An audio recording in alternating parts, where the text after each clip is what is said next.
네, 안녕하십니까, 홍조식입니다. 자, 업종 대표주 분석 시간입니다.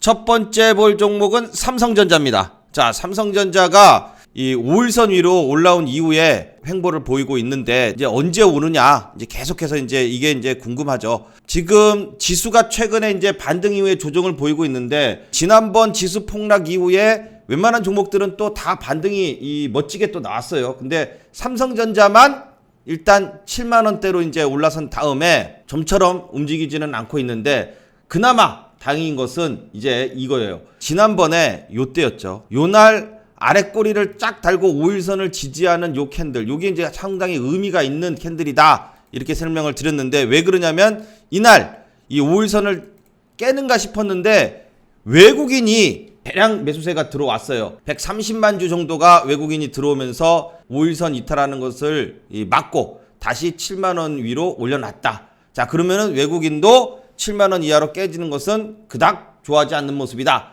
자, 이렇게 되면서 그 이후에 외국인의 매도세가 별로 없습니다. 자, 그래서 어제 오늘은 이 소폭이나마 외국인의 매수세가 조금 더 많은 것을 볼 수 있습니다. 자, 지금 보면 외국인이 서로 이제 이 사고팔고를 해요. 자, 이 외국인들의 합계를 보면은 한 160만 주 정도가 사고 또 한 150만 주 정도가 팔고 뭐 이렇게 하면서 많이 파는데 또 많이 삽니다. 즉 이제 사는 외국인들이 생겼다.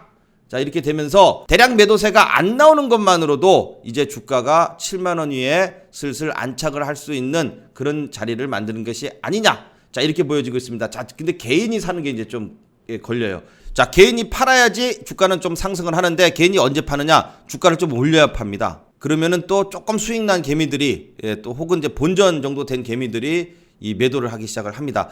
자, 5일선 위에 안착한 이후에 3일 연속으로 단봉으로 이렇게 음봉이 생겼어요. 자, 이제는 7만 원대를 지지했다고 보고 이제 4분기가 시작이 됐어요. 4분기가 시작이 됐고 4분기 첫 번째 달인 10월 달이 지금 지나가고 있습니다. 자, 이러면서 4분기에 안 좋을 것이라고 예상을 했기 때문에 3분기 때 사상 최대 실적이 나왔지만은 주가는 내렸다 이거예요. 그리고 나서 4분기 때 정점을 찍게 되면은 다음부터는 오를 일만 남았다. 자, 그래서 지금 당장 삼성전자가 좀 더디 간다고 해서 걱정할 것은 아니다라고 봅니다. 자, 이제 왜냐면 어느 정도 바닥을 찍었다. 자, 지금 현대차도 그렇고요. 현대차 4분기 실적이 안 좋아요. 그렇게 해놓고선 지금 주가를 올리고 있었죠. 기아차도 마찬가지로 기아도 안 좋아요. 그러고선 지금 주가를 올립니다. 그런 것처럼 작년에도 4분기 안 좋을 것이라고 해놓고선 주가를 올렸는데 올해는 4분기 때 안 좋으니까 3분기 때 내리는 거예요. 항상 말을 이렇게도 붙이고 저렇게도 붙이고 그러고 있는데, 자, 어느 정도 이제 매도세가 나올 만큼 나온 이후에 더 이상 매도세가 안 나오게 된다는 것은 이제는 상승할 때가 돼간다 이겁니다. 항상 제가 대형주를 매일 같은 종목을 업종 대표주들을 분석을 하면서 여러분께 말씀을 드리면서 저도 느끼는 것이 역시 시가총액이 큰 종목들, 특히 뭐 한 10손가락 안에 드는 대형 이 업종 대표주들은 거의 대부분이 외국인의 수급에 의해서 좌우되는 것이 거의 한 80%는 외국인에 의해서 좌우가 되는구나. 그렇다면 외국인들이 언제 들어오고 또 바닥권에서 주가가 또 반등이 나오는 시점이 항상 보면은 외국인이 쥐어장창 팔다가 어느 순간부터 외국인이 안 팝니다. 매도세가 뚝 끊어져요. 그리고 나서 급격하게 빨리 외국인이 매수세가 들어오는 종목도 있고요. 아니고 서서히 들어오다가 주가가 바닥을 다져놓고선 빵 하고 들어오면서 그 다음부터 쭉 하고 끌어올리는 경우들이 있습니다. 지금 삼성전자는 그동안 21선을 타고 움직이는 그러한 차트의 패턴을 보였어요. 그렇다면 21선이 요 노란 선이거든요. 요 노란 선이 이제 조금 지나면 이제 슬슬 내려옵니다. 주가가 7만 원대에 머물러서 6만 원대로 빠지지 않고 버티고 있다면 21선이 이제 곧 7만 원대로 이제 진입을 하게 됩니다. 주가는 가만히 있는데 이 이평선인 21선이 내려와서 주가와 만나게 되면은 자연스럽게 추세 전환이 이루어지면서 올라가게 됩니다. 항상 삼성전자뿐만 아니라 대형주들의 특성이 그런 식으로 움직여 놓고선 주가를 올리는 경우들이 상당히 많았음을 알고 있기 때문에 삼성전자의 이제 조만간에 추가적인 상승을 한번 기대해 볼 때가 됐다. 이렇게 보여지고 있습니다. 뭐 아직 이 8만 원대 또 9만 원대로 가려면은 시간이 조금 더 걸리겠지만 이제 하방 경직성을 띄고 또 한번 반등할 때가 돼간다. 거의 이제 바닥을 잡고 있다. 이제 이렇게 볼 수 있겠습니다. 항상 오르고 나면요. 언제 그랬냐는 식으로 금방 올라갑니다. 자, 그래서 오늘도 외국인의 매도세가 줄어들고 매수세로 전환됐다는 것이 상당히 중요한 작용을 하고 있다. 아무도 지금 외국인의 매수세가 많지 않기 때문에 관심을 안 갖고 있겠지만, 자, 저는 이러한 작은 포인트, 자, 이런 부분에서 이제 또 한번 반등 나올 때가 돼간다. 자, 이렇게 좀 말씀을 드리겠습니다. 너무 걱정하지 마시고, 삼성전자를 가지고 계신 대부분의 투자자들이 좀 답답하게 생각을 하시겠지만 이제 곧 반등 나올 때가 돼간다. 아직 매수가까지 또 본전가까지 가려면은 시간이 좀 걸리겠지만 그래도 더 이상 주가가 크게 밀리지 않고 버틸 수 있다는 것을 지금 보여주는 그러한 자리가 지금 오간다. 이렇게 지금 말씀을 드리겠습니다. 자, 다음은 SK 하이닉스입니다. 자, 하이닉스는 오늘 외국인이 조금 팔았어요. 오늘 뭐 지수가 전일도 그렇고 오늘도 그렇고 조금 이제 조정을 보이고 있는데, 자, 오늘은 외국인이 하이닉스를 조금 팔면서 보시는 것처럼 한번 쫙 올라왔단 말이에요. 자, 21선을 근처까지 올라왔어요. 그죠? 그리고 나서 주가가 옆으로 횡보를 합니다. 올라온 다음에 횡보를 하면서 21선 넘기를 기다리고 있는데 지수 상황이 별로 안 좋아. 그러니까 또 팝니다. 아, 이거 21선 못 가는구나. 그래서 좀 조정을 보여놓고 다시 21선 저항대를 맞고 조정을 보여놓고 그 이후에 21선 좀 더 아래로 내린 다음에 또 이제 주가를 올리게 됩니다. 왜냐면 21선까지 엔벨롭에서 21선까지 거의 이제 바로 올라왔어요. 5일선, 11선, 21선 이렇게 안 가고 11선 돌파까지 3일 동안 연속 양봉을 그리면서 바로 4차 올라왔기 때문에 조금 조정을 받고 다시 가게 된다. 그러니까 오늘 조정은 최근에 오름폭에 대한 3일 동안 안 가니까 마음이 급한 애들이 안 가네. 그리고 좀 던진 거예요. 차익 실현을 조금 나오는 거고, 자, 그리고 나서 다시 한번 저점 확인하고 반등 주면서 21선을 돌파하게 된다. 그래야 이제 21선 돌파해야 이제 추세가 또 전환이 되는 거예요. 자, SK 하이닉스도 지난번에 반등 줄 때는 상당 기간 이 횡보를 하면서 조금씩 올렸어요. 자, 이번에는 지난번하고 약간 패턴이 다르죠. 일단 올려놓고선 옆으로 횡보를 합니다. 오늘 일부 좀 조정이 나왔지만은 계속해서 이렇게 팍 떨어질 만한 그런 요소는 아니고 일단 오른 것에 대한 일부 차익 물량이 나오는 것이고, 자, 그 이후에는 다시 이제 또 21선을 돌파하기 위해서 잘 버텨주면은 추가적인 상승을 또 노릴 수 있다. 왜냐면 중요한 것은 이제 21선 돌파와 더불어서 10만 원이라는 심리적 지지선을 돌파하는 거예요. 이거를 바로 돌파하기는 조금 힘들 겁니다. 상당 기간 10만 원대를 지지를 했기 때문에 이 10만 원대로 올랐으면은 다시 여기 물려있던 애들이 본전만 와도 냅다 던질라 그런단 말이에요. 그러니까 바로는 못 가고 뜸을 들인 다음에 올려놔야, 그래야 힘 모으기를 해서 올리기 때문에 추가적인 상승이 더 잘 나올 수 있다. 그래서 항상 주가가 이렇게 막 이 대형주들은 막 바로 이렇게 쭉 올라버리잖아요. 그러면 나중에 반등도 없이 그냥 쭉 빠져요. 그런 경우들이 많습니다. 근데 하나씩 계단식으로 올라가는 것이 훨씬 더 세게 강하게 계속해서 지속적으로 올라갈 수 있다. 반도체 D램 가격에 대한 이 우려, 이 4분기가 지나면서 정점을 칠 것이고 그 이후서부터는 더 이상 나빠질 게 없기 때문에 추가적인 반등이 반드시 나올 수 있다. SK 하이닉스도 이제 10만 원 이탈을 한번 했기 때문에 거의 저점을 다졌다고 보고요. 그리고 나서는 이제 저점을 다지고 또 한번 반등할 때가 돼간다. 이렇게 좀 볼 수 있겠습니다. 자, 다음은 이제 카카오입니다. 자, 카카오가 오늘은 뭐 조금 이제 이 오른 거에 대해서 조금 쉬어갑니다. 거래량이 전일보다도 확 줄었어요. 확 줄고 일단 버티고 있다. 자, 오늘 지수가 조금 내렸어요. 그러다 보니까 대부분의 또 대형주들이 일단 최근에 상승한 이후에 조금 쉬어가고 있다. 자, 여러분, 카카오나 현대차나 최근에 이 바닥권에서 올라온 종목들이요. 이 올라온 종목들의 특징이 뭡니까? 바로 외국인의 매수세가 지수가 폭락 나올 때 들어왔다는 것입니다.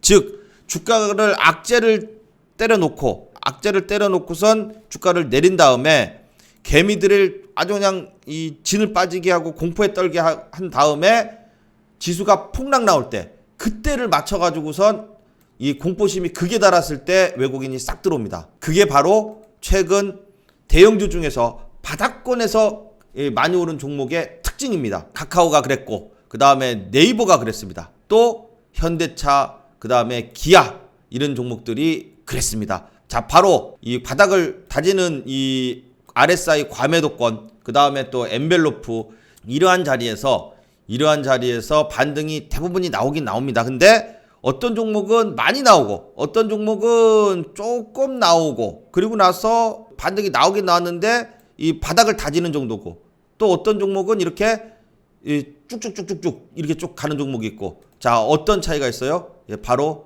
외국인. 예, 외국인이 지수 폭락 나오는 날 훅 들어왔다. 예, 훅 들어온 종목들이 바로 그 이후에도 잘 가는 종목이고 한번 1차적인 상승 이후에도 조정을 보일 때 추가적인 상승을 준비하는 자리를 만들어주고 있다 이렇게 봅니다. 자, 그래서 카카오도 일단은 이 대부분의 대형주들은요 갭을 띄우잖아요. 그러면 반드시 그 이격도를 줄입니다. 즉 5일선과의 이격이 지금 이렇게 항상 5일선과 이렇게 뜨면은 줄여요. 또 최근에 또 이렇게 뜨니까 줄이고 자 그렇게 하면서 5일선과의 이격을 좀 줄여놓고 또 이게 올리게 됩니다. 카카오가 일단 오늘은 지수 덕분에 이 반등이 안 나왔지만 그러니까 외국인이 쬐끔 팔았어요. 쬐끔 팔긴 했는데 뭐 큰 수치는 아니고 또 기관에서 또 오늘은 또 많이 들어와줬습니다. 그런데 최근에 이 주목해야 될 부분이 있죠. 바로 개인이 집중적으로 팔고 있다. 그동안 물려있던 애들 물타기하고 혹은 이제 떨어졌을 때 많이 떨어졌네 그러고 들어온 애들이 조금 올라가니까 팔기 시작하는 거예요. 역시 개미는 조금만 올라주면은 감사합니다 그러고 팔고 나온다. 그리고 나서 그 판 물량을 전부 외국인 기관이 받아내면서 주가를 끌어올리게 된다는 겁니다. 일단 1차적인 이 카카오의 저항선은 여기라 그랬어요. 왜냐? 일단 최고의 거래량이 빵 터진 자리가 바로 첫 번째 악재가 나와서 거래량 터지면서 무너졌던 자리가 바로 이때 이 자리죠. 종가가 여기고 그 다음에 여기에 누가 있어요? 121선, 61선, 또 중심선 이러한 선들이 지지 저항의 역할을 하는데 이 지지 저항의 역할 중에 지금은 무슨 역할을 합니까? 올라가면은 막게 되는 저항의 역할을 하죠.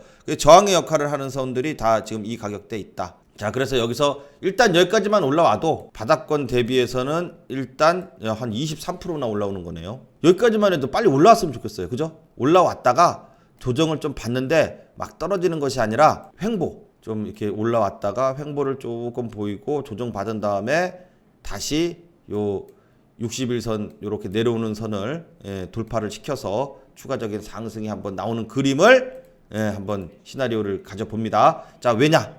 외국인의 수급이 요즘 최근에 기관의 쌍끌이 매수하고 더불어서 좋다. 특히 이제 기관에서 요즘 이 카카오를 연기금이 그동안 그렇게 팔았는데 사요. 보면은 정부에서 그렇게 욕을 하고 나쁘다고 그래놓고선 지들은 또 삽니다. 그 다음에 사모펀드가 많이 들어온 애들 보면은 좀 유의미한 수치를 가질 수 있는데 이 사모펀드가 집중적으로 들어와요. 얘네들은 조금 약아가지고 지금 당장 오르는 종목 쪽에 집중해서 들어오는 경향이 있습니다. 물론 연기금이나 외국인은 떨어질 때도 들어오고 막 여러 방면으로 들어오게 되는데 사모펀드는 이렇게 오르기 시작하면 싹 들어오는 그러한 습성을 갖고 있는데 최근 들어서 9월 달에 저점 잡고 이 바닥 다질 때 이때부터요. 이때 5일선 탈 때부터 외국인들이 사모펀드가 쭉 들어오기 시작했어요. 그리고 연기금도 요때부터 들어왔어요. 그렇게 요구를 해가지고 떨어뜨려 놓고선 요때부터 들어왔다. 그리고 나서는 지금 21선 돌파해서 올라가고 있다. 자, 카카오 추가적인 상승 한번 기대해 보도록 하겠습니다. 자, 다음은 네이버입니다. 자, 네이버가 오늘 이 3분기 역대급 실적을 냈습니다. 사상 최대 실적을 냈습니다. 작년 같은 기간 대비해서 거의 한 20% 정도 이 영업이익이 증가했고 매출은 뭐 한 27% 정도 증가를 했어요. 그러니까 뭐 이 역대급 실적이 났는데 보세요.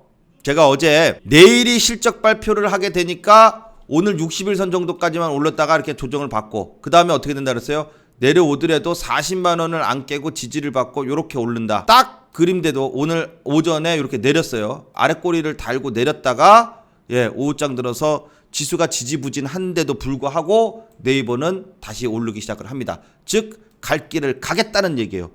역시 실적 좋은 애들은 앞으로의 성장성도 뭐 플랫폼 기업들 플랫폼 규제한다고 해도 그 규제 내용이 미비하다는 게 뭐 계속 연일 우리가 방송이라든지 이런 데서 매일 연일 듣는 내용이기 때문에 당연히 카카오하고 네이버가 뭐 카카오 네이버 없이 생활을 하는 게 요즘 뭐 생활이 안 될 정도로 뭐 네이버 켜가지고 검색하고 카카오 해가지고 카톡하고 뭐 선물 사기 물건 하고 뭐 보내고 뭐 이런 거 전부 이 카카오 네이버로 하잖아요. 그렇다면은 40만 원 위로 복귀한 네이버가 이제는 또 한 번 더 갈 때가 됐다.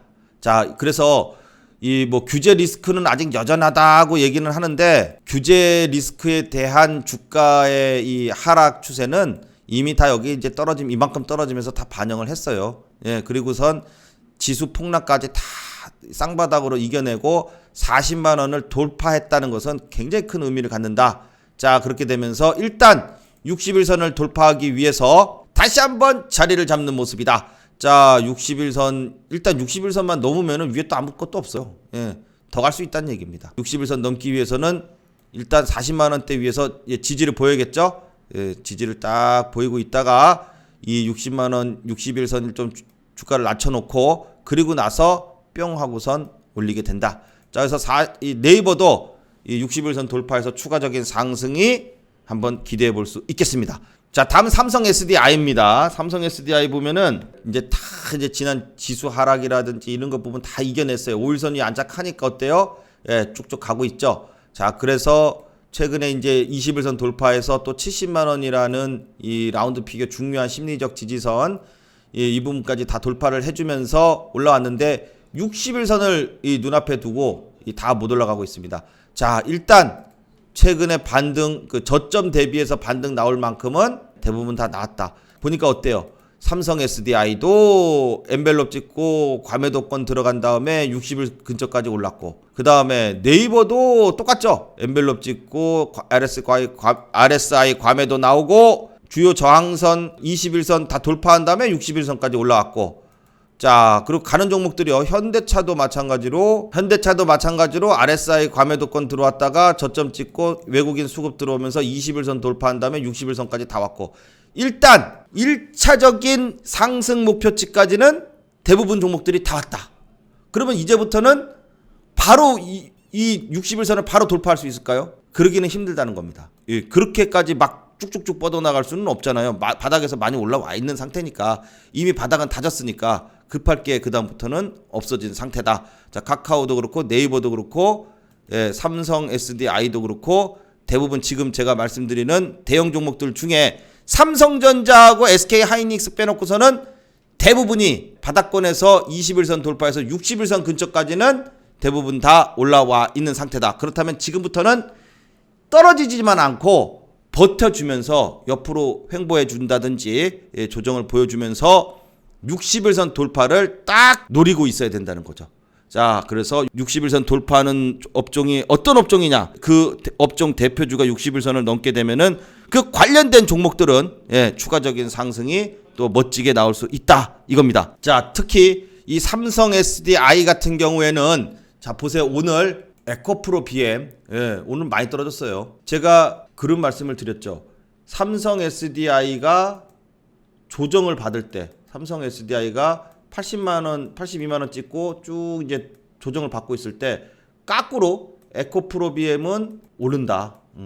왜? 이거 판 돈이 일로 들어가니까.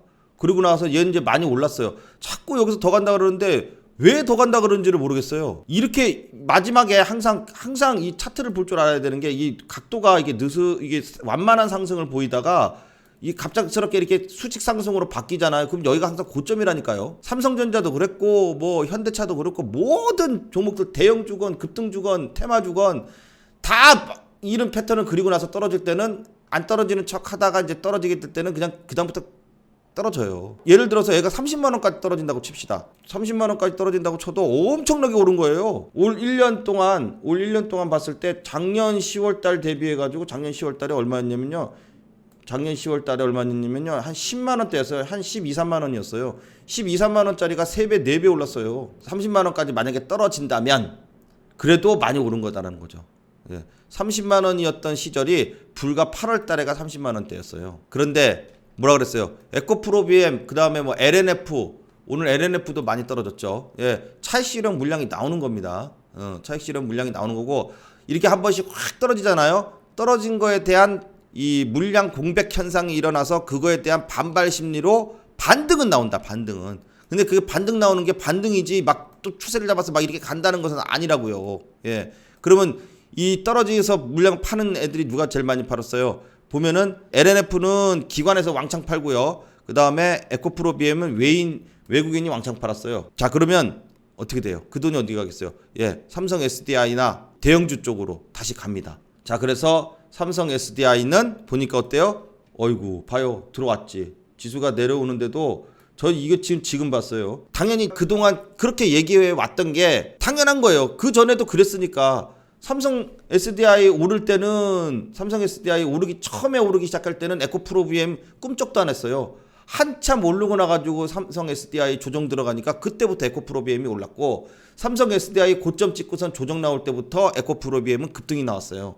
자, 그럼 거꾸로 삼성 SDI 이제 저점 찍고선 70만 원 위로 이제 회복을 했어. 그리고 이제 60일선은 당장은 못 돌파하지만 못 돌파하고 있는 20일선 올라왔을 때, 요때부터 70만 원 위로 올라왔을 때부터 외국인이 들어옵니다. 요 70만 원 위로 올라왔을 때부터 에코프로비엠은 고점 찍고선 이제 조정이 나오기 시작을 하는 거예요. 에코프로비엠 팔아가지고 SDI로 들어온다고요. 그냥 하는 말이 아니라 딱 보면은 외국인이 쫙 들어왔죠. 오늘도 외국인이 58,000주나 삼성 SDI에 들어왔습니다. 그러니까 주가가 조금 떨어지려고 해도 아래 꼬리를 자꾸 달죠. 자, 그러면서 70만 원대를 지지를 하면 또 60일선은 바로 돌파를 못한다 그랬어요. 못하지만 이 70만 원대 지지를 하면서 이 사이에서 외국인의 매수세가 계속 들어와 준다는 것은 추가적인 상승을 할 수 있는 의미가 된다. 이렇게 보면 되겠습니다.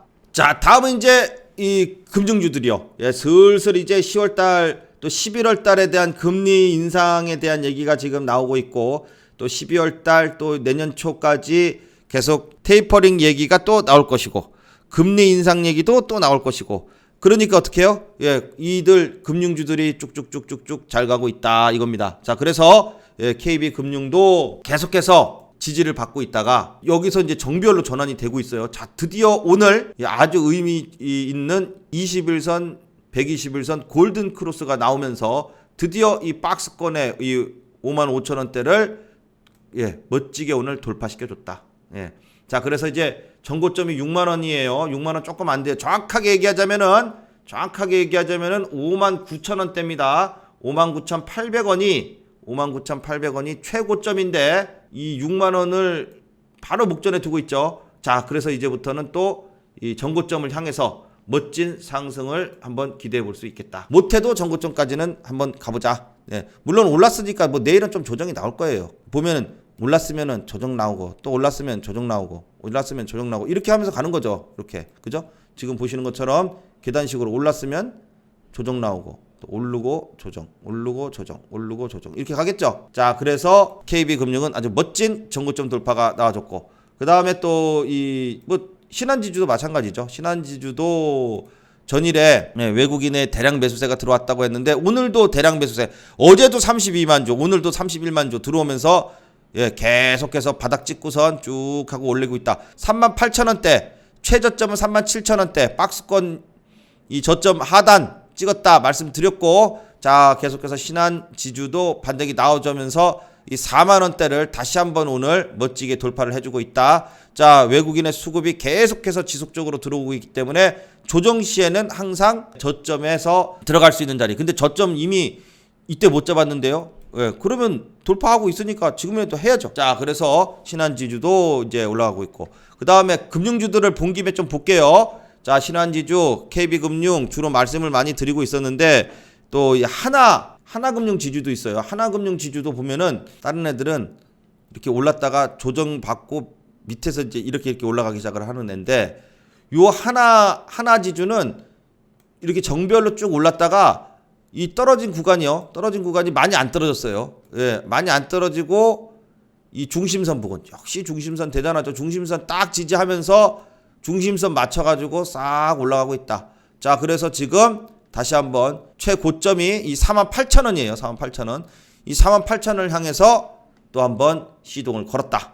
자, 그러면서 하나금융지주도 이 수급을 보면은 외국인의 수급이 계속해서 쫙 하고 들어오고 있다. 최근에 이 조정 시간을 상당 기간 동안 이제 조정을 다 마찬가지죠. 조정을 한 3개월 이상 펼쳐놓고 이 다시 한번 전고점 향해서 돌파할 수 있는 자, 그런 자리를 만들어주고 있다. 이렇게 됩니다. 자, 그 다음에 이제 삼성화재도 보면은 삼성화재도 자, 지난번에 한번 상승했다가 조정을 쭉 받고 다시 또 오르고 있죠. 21선까지도 안 내려와요. 21선까지라도 내려오면은 60일선까지는 안 내려올 것이다. 내려오게 되면은 21선 정도까지만 내려와도 또 반등이 나올 수 있다라고 말씀을 드렸는데 생각보다도 더 강해요. 지금 21선까지 안 내려오고 11선 부근에서 지지받고선 이렇게 오르는데, 자, 전고점을 돌파해 줄 것이라고 지금 보고 있습니다. 전고점을 돌파해 줘야 돼요. 전고점 안 돌파하고 떨어지면 쌍봉으로 떨어지는 건데, 돌파를 하고 떨어지면은 눌림이에요. 그때는 다시 한번 또 21선 공략이 가능하다.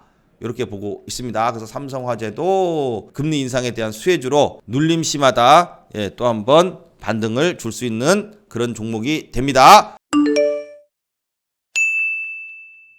자, 다음은 현대차입니다. 자, 현대차도 역시 자, 60일선까지는 일단 올라왔어요. 벌써 60일선까지 다이렉트로 올라온 거는 며칠 전인데, 그 다음부터는 요 60일선을 딱 찍기만 찍고 못 가고 있죠. 오늘도 60일선을 아침에 딱 찍으려고 그러다가 못 가니까 조금 밀리는 모습이지만, 어쨌든 중요한 것은 요 20일선입니다. 205,000원.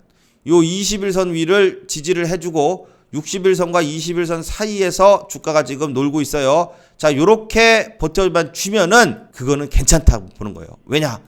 예, 안 떨어지고선 20일선 지지하면서 60일선 돌파를 딱 기다리고 있는 모습이다. 그러면 여기서 이제 수급이 어떻게 되느냐?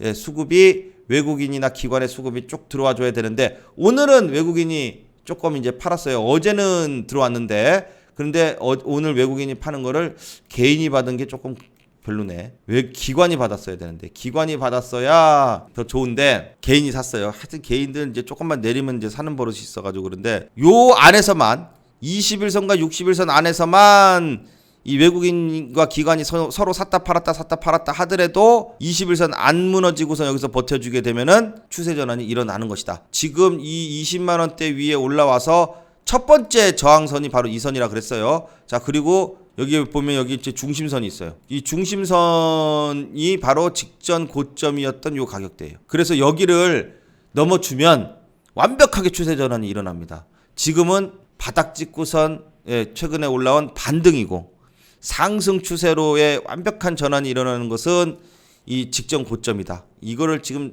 제발 좀 넘어달라고 지금 저도 매일매일 보고 있습니다. 자, 여기를 넘어줘야 현대차가 진짜로 올라가는 거거든요. 일단 1차적인 저항선에까지 와서 이 저항대를 극복하기 위해서 매물을 소화시키고 있는 현대차다. 예, 그러면은 61선 돌파를 한번 조만간 해주기를 기대해 봅니다. 자, 외국인의 수급이 또 한번 현대차의 주가를 끌어올릴 수 있는 이 원동력이기 때문에 외국인이 언제 들어오나, 자, 이거 보면서 61선 돌파를 한번 기대해 보도록 하겠습니다. 자, 다음 기아요.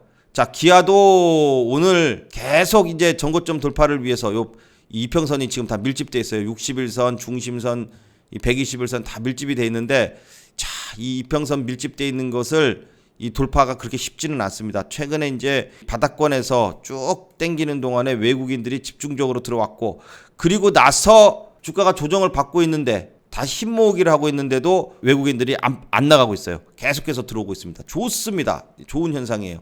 이렇게 들어와서 횡보하는 과정에 외국인이 집중적으로 계속해서 매수세가 들어온다는 것은 추가적인 상승을 한번 또 나올 수 있는 자리가 될 수 있다. 이렇게 봅니다. 기아도 마찬가지로 중요한 가격선이 바로 직전 고점입니다. 예, 뭐 저 꼭대기까지는 바라지도 않아요. 요 직전 고점만 넘어주잖아요.